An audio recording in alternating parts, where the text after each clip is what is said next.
Hello મિત્રો, કેમ છો? મજામાં? શિયાળાની મોસમ ચાલુ થઈ ગઈ છે. સરસ મજાની શાકભાજી આવવા માંડી તાજી તાજી. તો આજે આપણે બનાવવાની છે રીંગણ વાલરનું શાક. બહુ સરસ અને બહુ ટેસ્ટી. તો વાલરના આપણે દાણા કાઢી લેવાના છે. રીંગણ પણ આપણે સમારી દેવાના છે. રીંગણ સમારી અને પાણીમાં નાખી દેવાના, થોડું મીઠું નાખીને.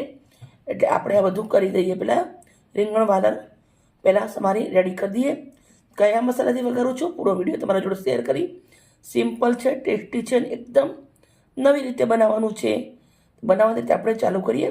સૌથી પહેલાં હું સમાર દઉં. મિત્રો, આપણા વાલર અને રવૈયા વાલરને મેં આવી રીતે છોલી અને રેડી કરી દીધેલા છે. કેમ કે આ બધું જ તમને બતાવું તો મારો વિડીયો મોટો થઈ જાય, તમને જોવાની મજા ના આવે. હવે લેવાનું છે પાણી. પાણીના અંદર નાખવાનું છે મીઠું. મીઠું નાખવાથી રવાઈ આપણે સમારી નાખીએ તો કાળા નહીં પડે અને ગરમ પાણી બધું નીકળી જાય.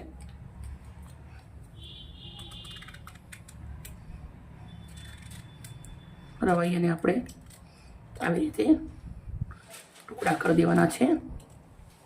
નાના મોટા તમારા હિસાબથી તમે કરી શકો છો, પણ આપણે આ ખાલી 3 થી 4 મિનિટના અંદર સબ્જી રેડી કરવાની છે.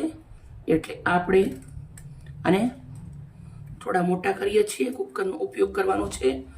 એકદમ ઝટપટ સબ્જી મસ્ત બની અને રેડી થઈ જાય છે. વાલર હોય એટલે ચડતે વાર લાગે. એ કુકરમાં સીટી મારીએ તો જલ્દી ચડી જાય. બધા જ રવૈયા આપણે આવી રીતે કટ કરી દઈશું. કુકર લીધું છે.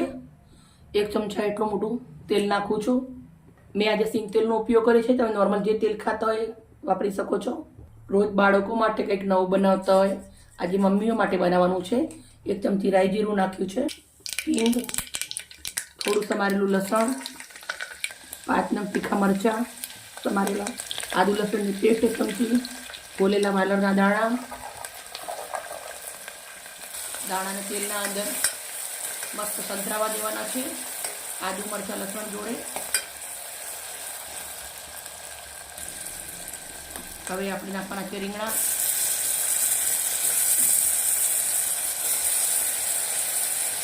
પાણી આવું કાળું થઈ જાય, મીઠું રાખીએ એટલે એકદમ ગરમીનો ભાગ નીકળી જાય. મિક્સ 2 મિનિટ આને સંતરાવા દેવાનું છે.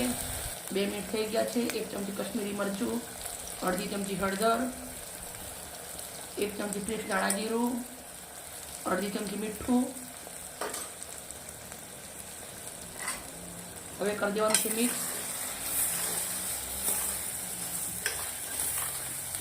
આજે મમ્મીઓનું સ્પેશિયલ સબ્જી મેં બનાવી છે. મારી વિડીયો સારી લાગે તો પ્લીઝ મને એક લાઈક કરજો. હવે થોડું નાખવાનું છે પાણી. પાણી નાખવાથી મસાલા બળી ના જાય. અડધી વાટકીથી ઓછું પાણી નાખવાનું છે. કુકરને બંધ કરી દેવાનું છે અને 2 સીટી મારી દેવાની છે.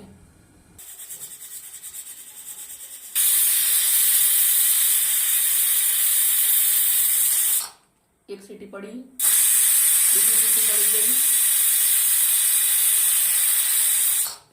શાક કુકરના અંદર રવા દેશું. 5 મિનિટ ઠંડુ પડવા દેશું. ગેસને બંધ કરી દઉં છું. તમે જોઈ શકો છો આપણી સબ્જી એકદમ મસ્ત અથાણા જેવી રેડી થઈ ગઈ છે. થોડાક એવા અંદર લીલા ધાણા નાખું છું. મમ્મીની સબ્જી છે, એકદમ ફટાફટ બની રેડી થઈ જાય. હવે આપણે સર્વ કરીશું સબ્જીને. બાઉલ લીધું છે. બાઉલના અંદર હું સબ્જી નીકાળું છું. તમે આ સબ્જી પરાઠા જોડે ખાઓ યા રોટલા જોડે ખાઓ, અને જે ભાખરી જોડે ખાતા હોય ને એમને તો મજા પડી જાય. હું તો ભાખરી જોડે જ ખાવાની છું. ભાખરી જોડે આ સબ્જી બહુ જ સરસ લાગે છે.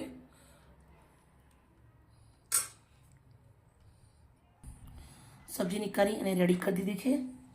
મિત્રો, મારી વિડીયો સારી લાગી હોય તો પ્લીઝ લાઈક કરજો, દોસ્તો અંદર શેર કરજો.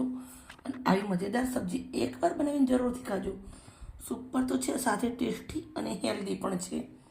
બાય મિત્રો, કાલે આવી નવી રેસીપી સાથે.